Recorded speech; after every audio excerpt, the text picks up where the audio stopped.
This morning at St. Peter's Basilica, thousands of worshippers lined up to say their final goodbye to Pope Francis. His casket was placed at the center, and all eyes were focused on it, in a moment filled with silence and emotion. The final moments of the Pope remain a mystery, but his last words deeply moved the entire world. What did he say before passing away on this emotional journey? In his final moments, let's explore the immense legacy he left behind and the profound impact of his last message. Join us as we reveal the touching details that continue to inspire millions around the world. This is a story of faith, farewell, and eternity. Don't forget to leave a comment with 1 if you resonate with this story, or 0 if you have a different opinion. Share your thoughts with us. Make sure to like and subscribe to our channel so you don't miss what's coming next, where we will reveal all the secrets in this story.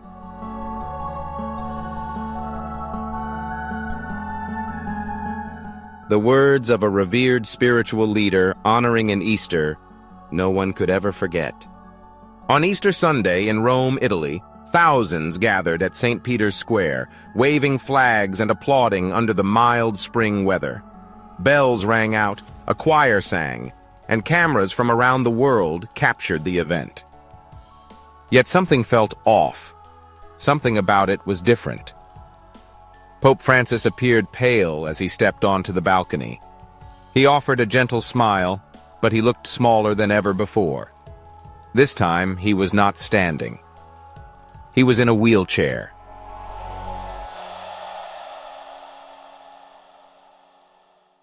In his wheelchair, his once strong and lively hands now trembled slightly.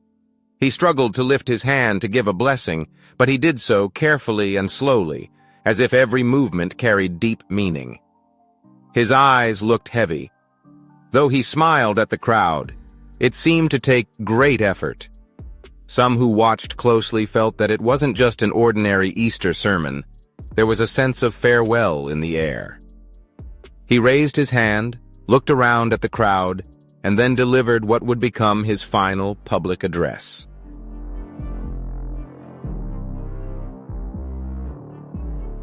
Let us pray together for peace in Gaza and Ukraine. Just a few short words, but powerful. The kind of words that made everyone in the room feel something deeper. It was not just a warning. It was a prayer, a farewell. Later, Vatican observers noted that his voice sounded different from before. It was still calm but deeper, slower.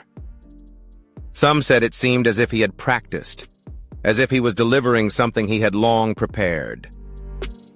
He did not speak about doctrine or the future of the Church. He spoke about the pain of war.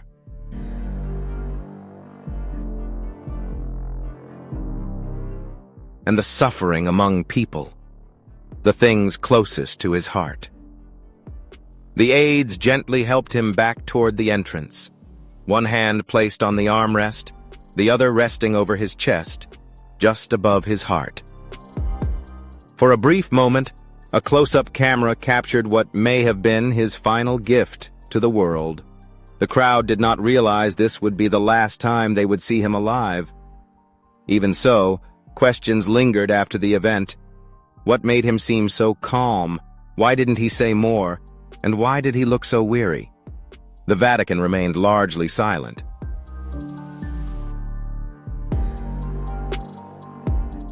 Simply put, he was resting after the ceremony.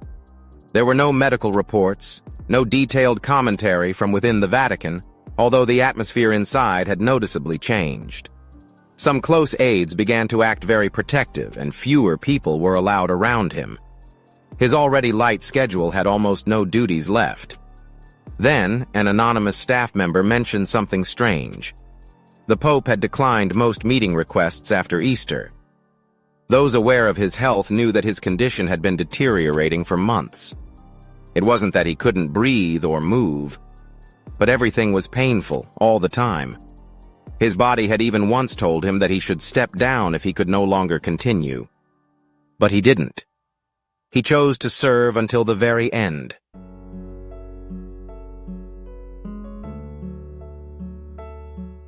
Sunday to be his final public appearance, not as a gesture, but because the timing was right.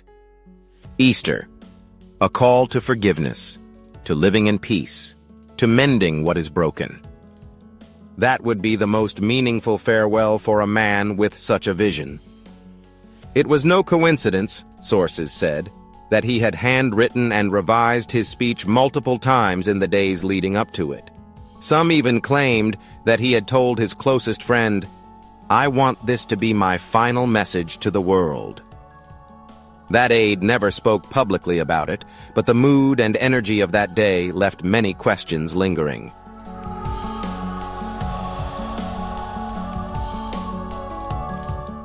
Additionally, most people were unaware of the last-minute change made to the ceremony. He was originally scheduled to deliver a longer homily, but it was quietly cut down without announcement. Nothing but silence followed. The video from that day is now available online. If you watch closely, you'll notice the small things.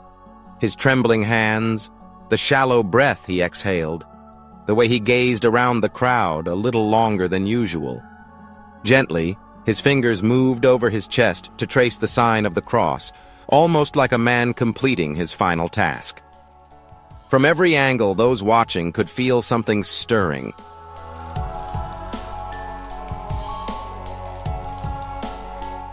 There were countless comments on social media saying, "He looks so weak, he doesn't seem well, and I hope he's not saying goodbye."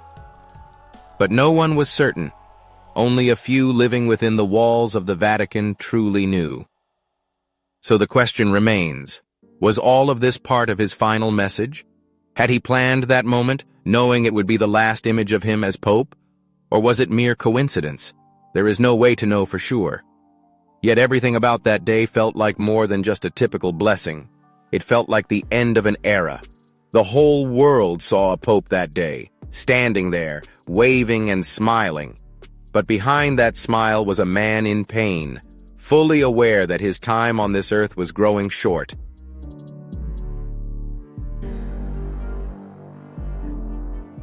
The world had no idea what would unfold once he disappeared behind the curtains.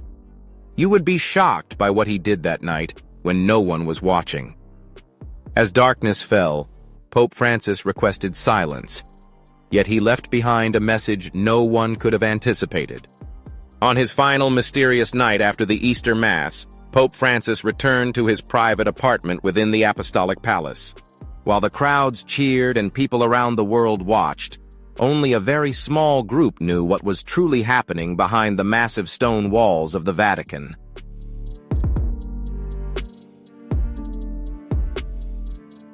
Around 6:30 p.m., dinner was served. A small meal prepared by his longtime personal chef, someone he had worked with for years. There were no parties, no gatherings, just two aides accompanying him, his favorite nurse, and his longtime secretary. Many others who wished to see him were turned away, as he had asked for complete silence that night. From his room, the soft sound of music could be heard. A Vatican worker shared that he had requested a playlist of sacred music and a Bach opera. Some said it might have been an old Argentine hymn from the chapel where he grew up. A deeply personal choice either way.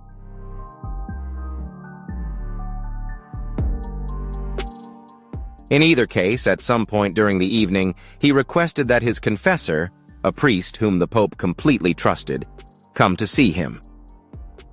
The confessor arrived shortly after 8 p.m. There was a deep sense of focus. There wasn't much time for conversation. No one else was allowed into the room, which had been locked.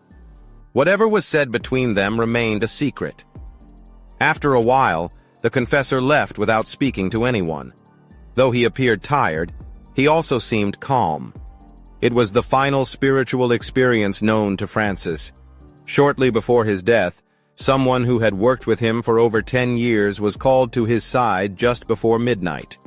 According to sources inside the Vatican, the Pope looked into his eyes and said, "I am ready." It wasn't the first time he had said those words. He had spoken them on different occasions. But that night, it seemed like the final time.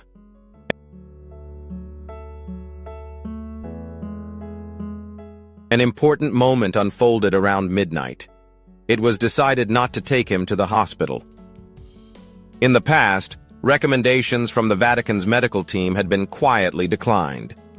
He had been asked to remain at the Vatican, in the very room where he had lived, worked, and prayed for years. Why did they do this? It wasn't for comfort. He believed that his final hours should be spent in the place where he had served. Sources close to him said he refused all medications except for pain relief. There were no machines, not even a single wire, just him, 2 aides, a nurse, and silence.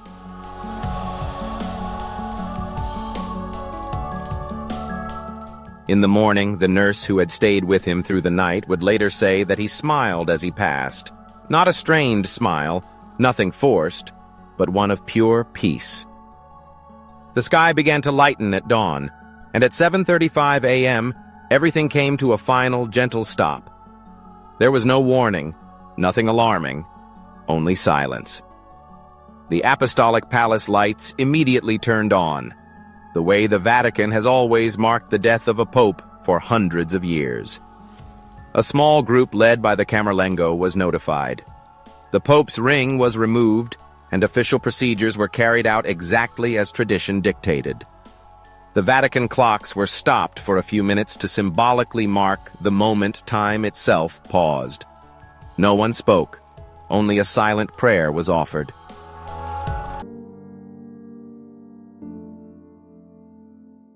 This is where the mystery deepens. Several people inside the Vatican were seen entering and leaving his private study in the hours after his death. One account claims that he had taken a sealed envelope from his desk. Many believe he left behind final instructions, perhaps letters to world leaders, plans for his successor, or a spiritual message for his followers. On the other hand, the Vatican has not confirmed anything.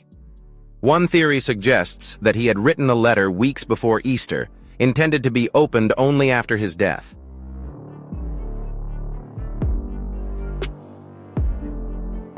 Some believe it might have been related to his work as Pope or to personal reflections he had never shared with the public. A file folder placed on his bedside table was also seen by a few visitors, labeled in Spanish. Many thought it contained his private notes. It disappeared shortly after his body was taken away and has not been found since. Was this his way of addressing unfinished matters, something he intended to leave behind, something we may never truly know about? There isn't much we can say for sure about that night.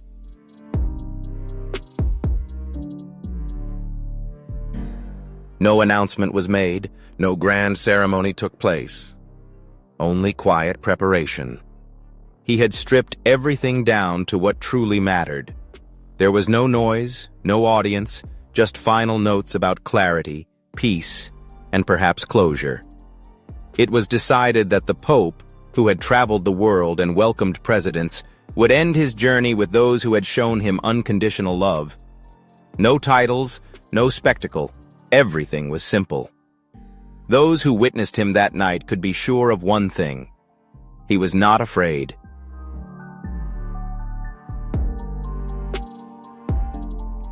He had spent his life helping others, and now he was ready to leave in his own way. In the early morning hours, while it was still dark within the Vatican grounds, there were footsteps, flickering candles, and behind those ancient walls, a new story had begun, though the outside world had yet to catch up with the secrets he carried to the grave. Although he had always appeared strong, Pope Francis, the beloved leader of the Catholic Church, faced many health issues that most people didn't know about until after his death. His health struggles were deeply private, and he rarely spoke of them, even to his closest friends who saw him daily. They, too, seemed unaware of just how much worse things had become for him in those final months.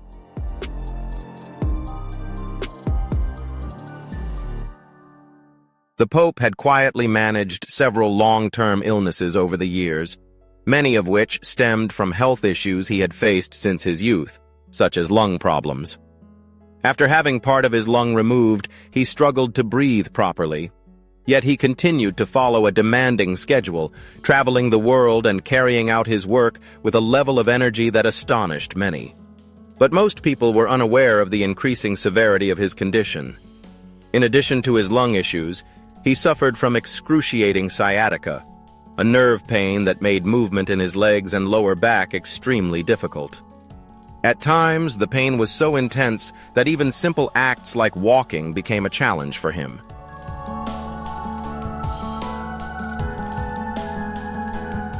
But Pope Francis faced other health challenges beyond these in his later years. He underwent intestinal surgery, and his overall health declined significantly afterward.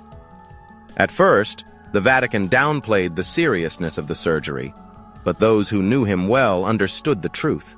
His body struggled greatly. He grew weaker after the operation and never fully recovered.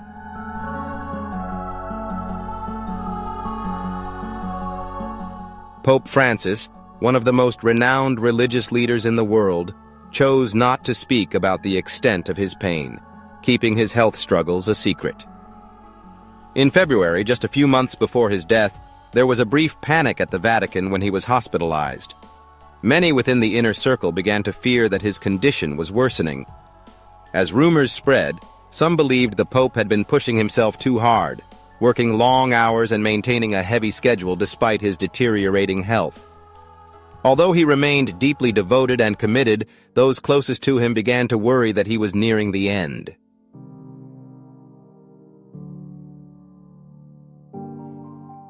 What's even more remarkable is that Pope Francis continued to serve, even though it took a great toll on his body. Did he hide the true extent of his suffering from his closest advisors? Some inside the Vatican say the answer is yes. Pope Francis had a strong will, but there were signs that his health was declining much faster than most people realized. He was not the type to complain. Instead, he often downplayed his own struggles because he believed there was still work to be done. Did he hide his pain from those closest to him? Let's explore his incredible perseverance in this video. If you find this story inspiring, don't forget to like, share, and subscribe to discover more fascinating details.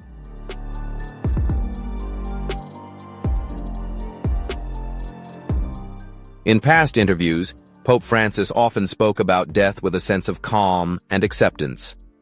"When God calls me, I will go," he once said. Looking back on those words, spoken years before his passing, they now sound almost prophetic. It was clear that he was never afraid of death. Instead, he embraced it with the same faith and grace he had shown throughout his life. Though he knew his death was approaching and his health continued to decline, it had a profound impact on him. Some believe Pope Francis may have spent months, or even years, preparing for the end. One of the qualities that made him a great pope was his ability to endure in silence, using his own pain to help others.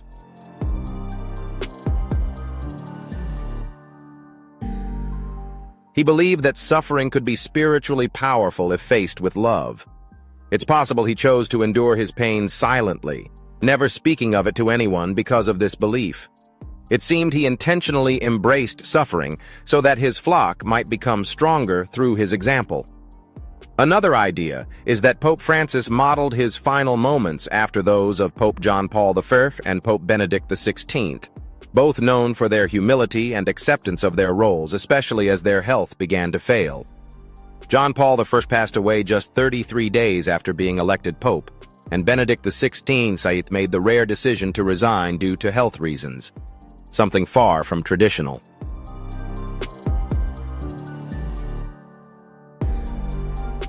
Like these predecessors, Francis understood the meaning of leadership, but he also knew that aging and illness could make carrying out one's duties far more difficult. One of the most touching aspects of Pope Francis's final days was the way he chose to face his death. He never asked for pity. Instead, he stayed true to his mission and continued praying for the world, even as his body was failing. It is said that he viewed his own suffering as a way to connect with the suffering of Christ, not as a burden to carry. Embracing this perspective gave him peace, allowing him to face death with dignity.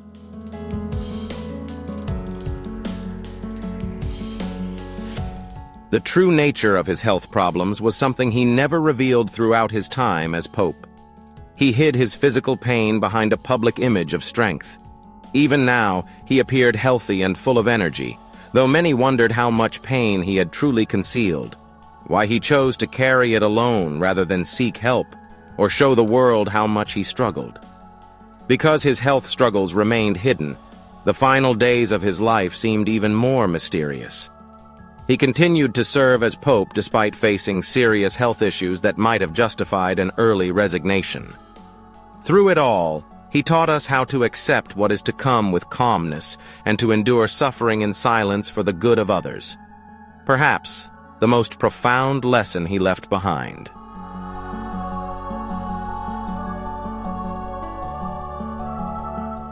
As the world honors Pope Francis, one thing is clear. His life will be remembered not only for what he accomplished as Pope, but also for how he faced challenges. His death did not just mark the end of his papacy, but it was his final powerful statement of faith and the unwavering will that gave him the strength to endure and lead the Church until the very end.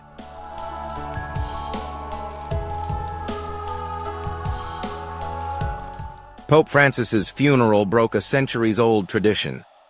Was this his final act of defiance, or was it a personal choice from a pope who had defied tradition in many ways? His funeral marked the end of an era and a turning point in history. It was not just a ceremony.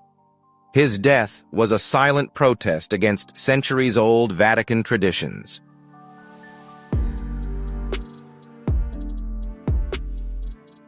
Everything about him, every decision he made before and after his death, seemed to show that he did not want to follow the strict rules of the papacy.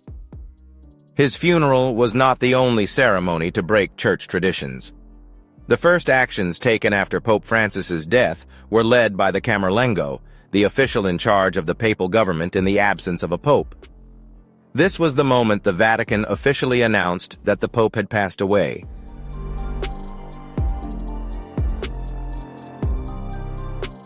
The papal ring, a symbol of power, the fisherman's ring, was destroyed at this very moment.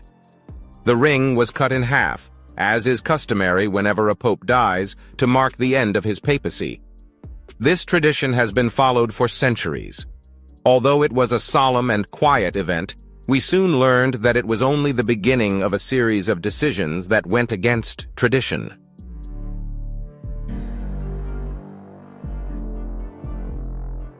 The next decision was another break from 600 years of papal tradition that had become the norm for centuries.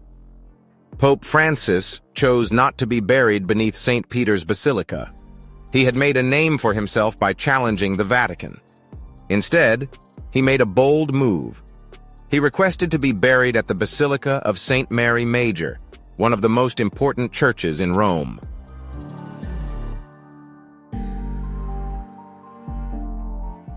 This church is known for its spiritual and historical significance, and it is not a typical place for a pope to be laid to rest. People both inside and outside the Vatican were curious about this choice, many wondering if it was a sign of rejecting the hierarchical system and the formalities that come with the papal tradition. This choice was deeply meaningful on a personal level. Pope Francis always cared for others, not only leading the Catholic Church from a distant place, but also making a consistent effort to reach out to the poor, the forgotten, and the abandoned.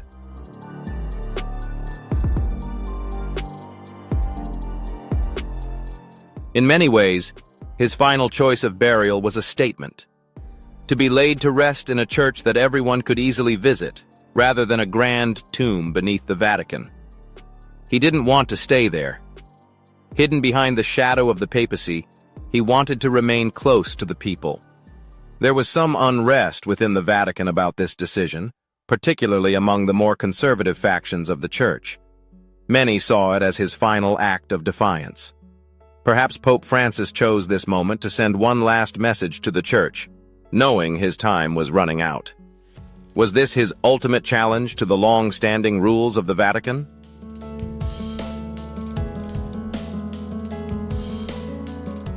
His funeral became a place where conservatives and those seeking change could debate what is called tradition and reform within the Catholic Church. On the day of his funeral, his casket was carried through the streets of Rome, and everyone followed the procession. It was a true historical event, as it seemed the entire world gathered to honor a man who had taken on the role of Pope. Thousands poured into the streets to pay their respects, many holding candles, chanting prayers, and expressing deep emotions, sorrowful, yet with a profound sense of gratitude for a leader who had made a significant difference in the world.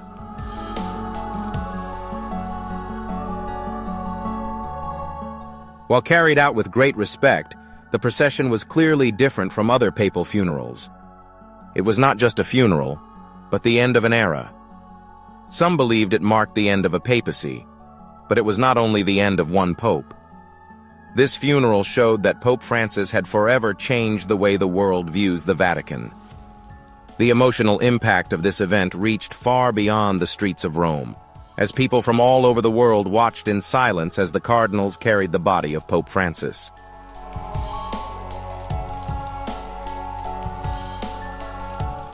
This was a sign of the Church's unity and the loss of a man who had led the Church through one of its most difficult times. The raw emotions of the crowd spoke volumes. They mourned the death of a pope, a man who had lived a life of humility, kindness, and fairness. His funeral became a moment of reflection for people around the world. One of the most powerful images was the view of St. Mary Major Basilica from above, the place where Pope Francis would be laid to rest. The history and significance of this sacred location were very different from the Vatican crypts, where many of his predecessors had been buried.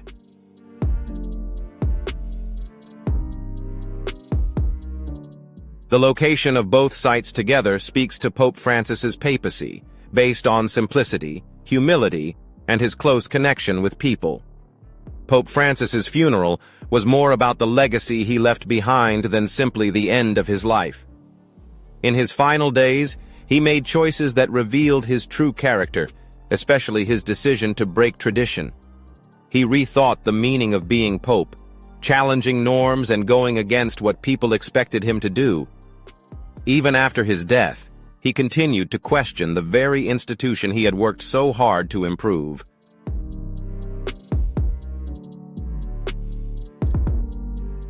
It was clear from Pope Francis's funeral that it was not just a religious event. The end of an era marked the conclusion of a chapter in the Church's history in a serious way. It also showed that even after death, people can find the courage to let go of the past and plan for a new future. Did the death of Pope Francis create a miracle? The world's reaction was immense, and could he soon be declared a saint? The sorrow and the honoring of his life spread as news of Pope Francis's passing reached the world, with people from all corners of the globe sending their condolences.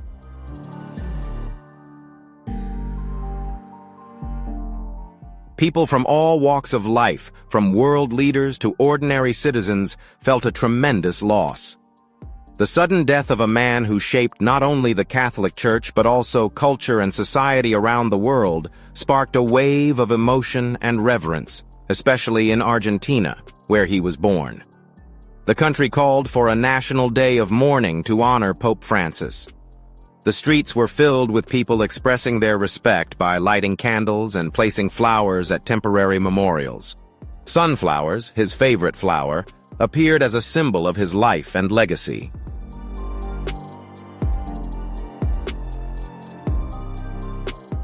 Alongside these flowers, many Argentine flags in the traditional blue and white were placed to honor the Pope's origins. Many of his people saw him not just as a pope, but as one of their own. For them, his death was deeply personal. Italy, too, felt as though they had lost something important. In the days following his passing, more than 2 million people came to pray in public spaces across Italy. People from all over the country seemed to take a moment to reflect on the life of a pope who fought for peace, humility, and inclusivity.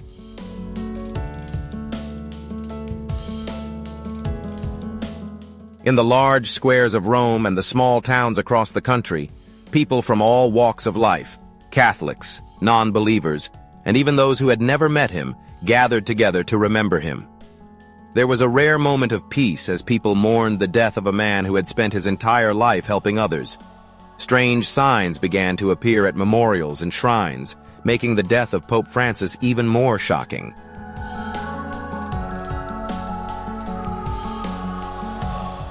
Of course, sunflowers were everywhere, but there were also Argentine flags, handwritten notes, and even images of Pope Francis holding the hands of children. These simple yet profound signs told the story of a man whose life changed everyone who knew him, even those who never met him in person. He was moved when he referred to Pope Francis as the shepherd of the world in a heartfelt tribute. It was a powerful story that went straight to the core of what he did every day. Pope Francis always understood that he was there to serve the people, and his leadership was based on kindness and understanding.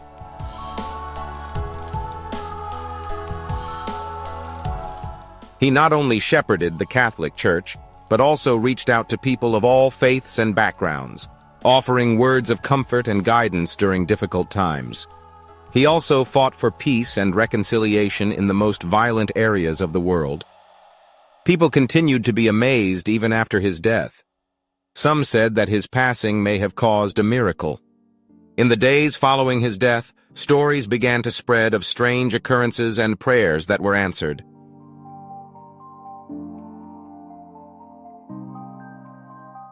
Many are still unsure, but some see these events as proof that the influence of Pope Francis will continue even after his passing. His great legacy may even grow stronger in the world beyond. What do you think? Will his influence live on? Don't forget to leave a comment with 1 if you resonate with this story, or 0 if you have a different opinion. Share your thoughts with us. Thank you for watching. If you enjoyed this video, don't forget to like, share, and subscribe. Click on the next video that appears on your screen to discover more amazing content. See you in the next videos.